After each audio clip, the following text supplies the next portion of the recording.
తాకట్లో ఉన్న బంగారాన్ని విడిపించి ఆ రోజున మార్కెట్ ధర కట్టి మిగిలిన డబ్బును మీకు అందిస్తుంది కొమ్మూరి గోల్డ్.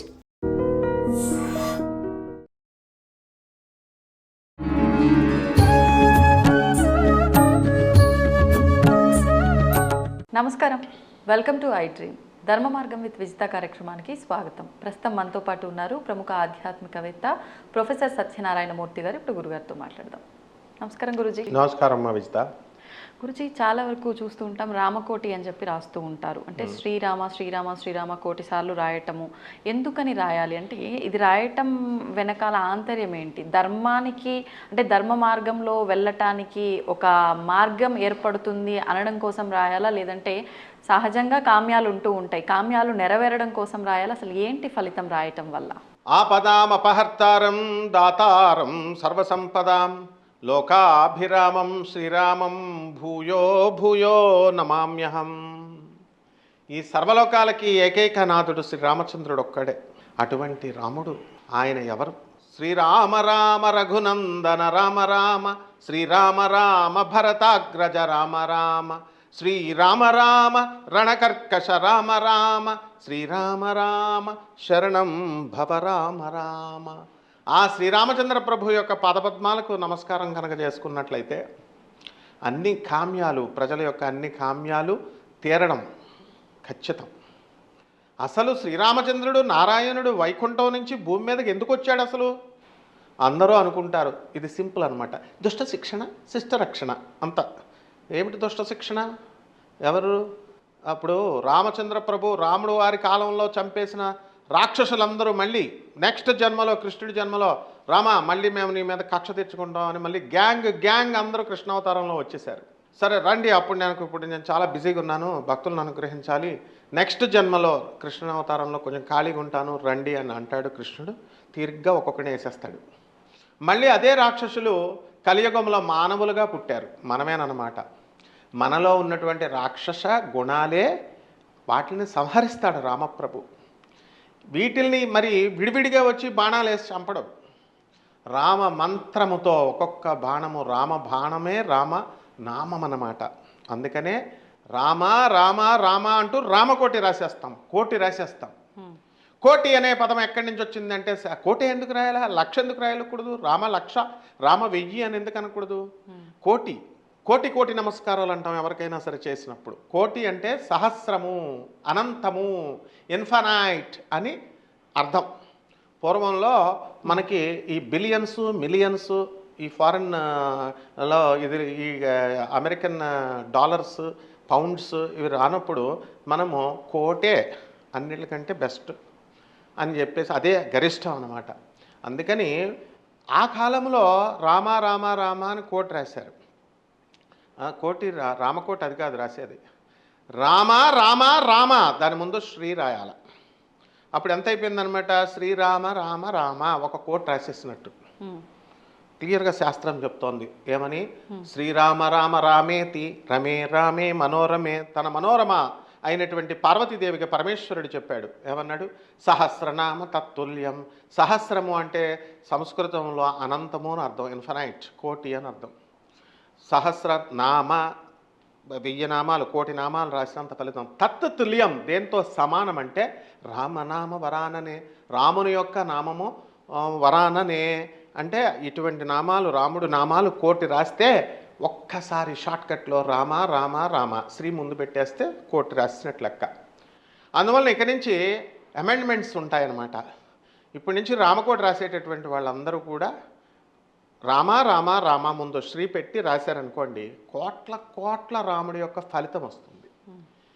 అందువలన ఈ విధంగా ప్రజలకు ఏముంటుంటాయమ్మా, ప్రజల యొక్క బాధలను తొలగించడానికే శబరి అమ్మవారు ఆమె రాముని యొక్క దీనికోసం తపస్సు చేసింది. తపస్సు చేస్తే రామచంద్ర ప్రభు ఆమెకు మోక్షాన్ని ఇచ్చాడు. ఆమె పేరు చరితార్థం శబరి నదిగా మార్చాడు. ఇప్పటికీ ఆమెను చెప్పుకునే విధంగా చేశాడు. రాముడు మానవుడా, రాముడు దేవుడా అనేటటువంటి వాళ్ళందరికీ రామాయణం జరిగిందా, రాముడు కల్పితమా అని చెప్పేటటువంటి వాళ్ళందరికీ హైదరాబాద్లో ఉంటున్న ప్రతి ఒక్కడికి కూడా తానీషా ప్రభు గోల్కొండ వెళ్తే తెలుస్తుంది.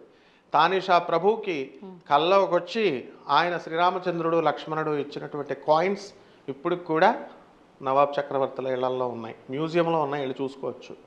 ఎక్కడున్నాయి? సాలార్ జంగ్ మ్యూజియంలో చాలా గుప్తంగా దాస్తారు. మనం అడగాలన్నమాట, ఆర్కియలాజికల్ డిపార్ట్మెంట్ వాళ్ళని అడిగితే అవి చూపిస్తారు. అంటే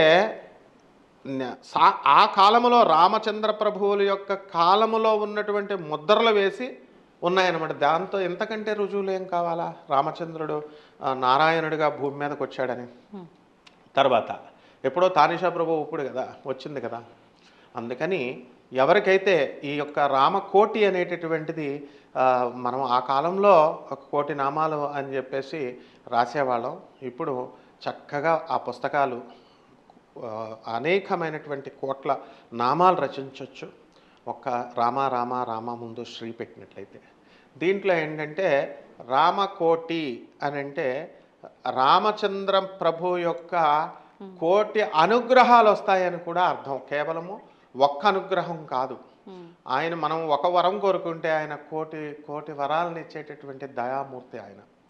అలాగే లాస్ట్కి రావణాసురుణ్ణి ఆఖరిగా చంపబోయేటప్పుడు రామావతారంలో ఆఖరిగా రేపు పశ్చాత్తాపడు, నన్ను క్షమించమని అడుగు, వదిలిపడేస్తానన్నాడు.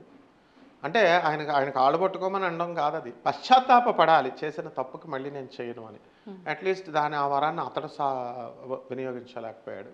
అలాగే శ్రీకృష్ణ పరమాత్మ అవతారంలో సాల్వుడికి రాధమ్మ తల్లి అలాగే కృష్ణ పరమాత్మ కూడా ఆఖరి అవకాశం ఇస్తారు.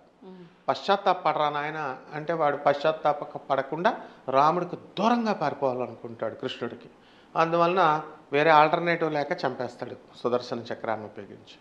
కాబట్టి రాముణ్ణి ఒక దేవుడిగా లేకపోతే మనకు అందని ద్రాక్ష పండుగ చూసుకోకుండా ఆయన మన అందరిలో ఒకడు, మన కుటుంబ సభ్యుడైన మన పేరెంట్ అని ఆయన ఏమిటి శ్రీరామ రామ రామ అంటే చాలన్నమాట. ఆయన భరతుడికి అగ్రజుడే కాదు. భరతుడు అంటే భరతవంశం మనమే. ఇట్ ఈజ్ ఇండియా మొత్తం. అప్పుడు ప్రపంచం అంతటికి ఒకటే పేరుండేది, భారతదేశం అంతే. ఇప్పుడంటే విడిపోయింది కాబట్టి బంగ్లాదేశ్, బలూచిస్తాన్ ఇలా అయిపోయినాయి, మొత్తం అంతా ఒకటే. అందువలన ఆ యొక్క దేశాన్ని స్వామివారు పరిపాలించారు ఏకత్రాటి మీద. అందరికీ కూడా మైథిలీ నగరం ఎక్కడుంది? నేపాల్ దగ్గర, బీహార్ కొంచెం 100 కిలోమీటర్ల దూరంలో బీహార్లో ఉంది. సీతాదేవి, సీతామఢి అని ఉంటుంది లక్నో దగ్గర. ఇలా అంటే మొత్తం ప్రపంచం అంతా కూడా ఒకే దేశంలో ఉండేది, అండర్ వన్ షెల్టర్ ఉండేదని అర్థం. ఇప్పుడు విడిపోయిన తర్వాత మనందరం మద్రాస్, తెలంగాణ, ఆంధ్ర అంతా కలిపి మెడ్రాసే మెయిన్ క్యాపిటల్. దాని నుంచి విడగొట్టాం, తర్వాత ఆంధ్ర తెలంగాణ విడగొట్టాం. ఇలా జియోలాజికల్గా విడిపోతాయి కానీ అండర్ వన్ షెల్టరే ఉంటాం మనం. కాబట్టి అదే భూమండలం. ఆ భూమండలాన్ని పరిపాలించిందే రామచంద్ర ప్రభు. కాబట్టి రామకోటి రాసినటువంటి ప్రతి ఒక్కళ్ళ అప్పులు రామచంద్ర ప్రభువే తీర్చేస్తాడు, అందులో డౌట్ లేదు. ఏం కష్టపడక్కర్లేదు. మనం వెళ్ళిపోయి డ్యూటీలు చేసి కష్టపడి నీ డ్యూటీలు నువ్వు చేస్తున్నావు అనుకో, చిన్నప్పుడు చిన్నపిల్లాడు ఏం చేస్తాడు, 1 సంవత్సరం పిల్లాడిగా వచ్చేసరికి తల్లి దగ్గరే ఆశ్రయిస్తాడు, తల్లిని అంటిపెట్టుకుని ఉంటాడు. అమ్మ వీడికి ఎప్పుడు పాలు అవసరమా అని చెప్పి తల్లే ఇస్తుంది. అంతేగాని వీడు అడగాడు. పెద్ద అయిన తర్వాత 2 సంవత్సరాలు వచ్చిన తర్వాత ఇంక వాడు తినడం మొదలు పెడితే వీడు తినడం వీడు తింటాడులే వదిలేస్తాడు. రామచంద్ర ప్రభువు దగ్గర ఏ విధంగా అయితే 1 సంవత్సరం పసిపిల్లాడిలాగా ఆధారపడతారో, అంత మెచ్యూరిటీ వచ్చి ఆధారపడతారో అటువంటి వాళ్ళ అప్పులు రామచంద్ర ప్రభువే తీర్చేస్తాడు. అవన్నీ ఉన్నాయి. మా గురువు గారు బుల్ సుదయ్ భాస్కరం గారిని, ఆయన రామ అంటే చాలు బటపట కళ్ళమ్మట నీళ్లు కారిపోయి అంత రావాలి భక్తి. అంటే తన్మయత్వం వచ్చేయాలి. రామ అనగానే మనం ఆర్టిఫిషియల్గా అర్థం కాదు. ఇప్పుడు చచ్చిపోతే దగ్గరున్న రిలేటివ్స్ చచ్చిపోతే, మా బాపమ్మ గారు చచ్చిపోతే మా బావ వచ్చాడు, మా మామయ్య అన్నాడు. అప్పుడు దాకా సైలెంట్గా ఉన్నాడు. మళ్ళీ మా బావ వచ్చేసరికి వాళ్ళిద్దరు క్లాస్మేట్స్, మా బావ మా మామయ్య. ఆయన వచ్చి మళ్ళీ స్టార్ట్. అలా ఆర్టిఫిషియల్గా ఉండకూడదు.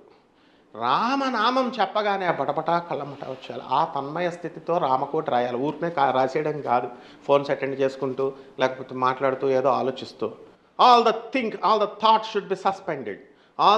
ఇంకా ఏంటంటే యాక్షన్స్ షుడ్ బి సస్పెండెడ్. ఆ విధంగా రాముడి పాదాలే నాకు శరణ్యం అనే విధంగా జైల్లో పడేస్తావో లేకపోతే నాకు ఏం చేస్తావో నాకు అనవసరం అని చెప్పి తహసీల్దార్ ఉద్యోగం చేసుకోకుండా రామదాసు ఎవడి డబ్బులు పెట్టి ఎవరి డబ్బులైనా సరే నాకు పర్వాలేదని కట్టి పడేశాడు అంతే. అండ్ జైల్లో పడేశారు. జైల్లో పడేస్తే రాముడే వచ్చి విడిపించుకున్నాడు. మన అప్పులు కూడా ఆయన రామచంద్ర ప్రభువే తీరుస్తాడు. దంపతుల మధ్య ఉన్నటువంటి అవరోధాలని ఆయనే ఆర్బిట్రేటర్గా వచ్చి కలుపుతాడు. సంతానం లేనటువంటి వాళ్ళకి ఆయనే ఐవీఎఫ్ డాక్టర్గా వచ్చి ఆయన సంతానాన్ని ఇస్తాడు.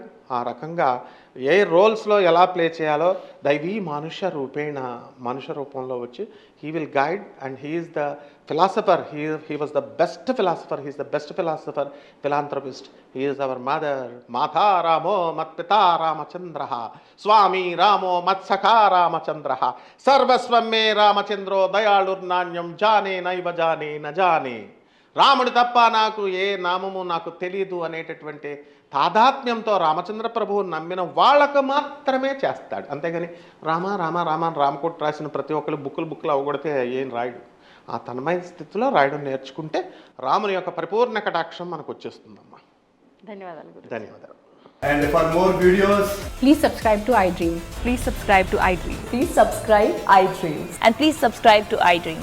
For more videos, subscribe to iDream. please like, share, and subscribe to the channel. Congratulations, iDream. Subscribe to iDream. Subscribe to iDream. So subscribe to iDream Media.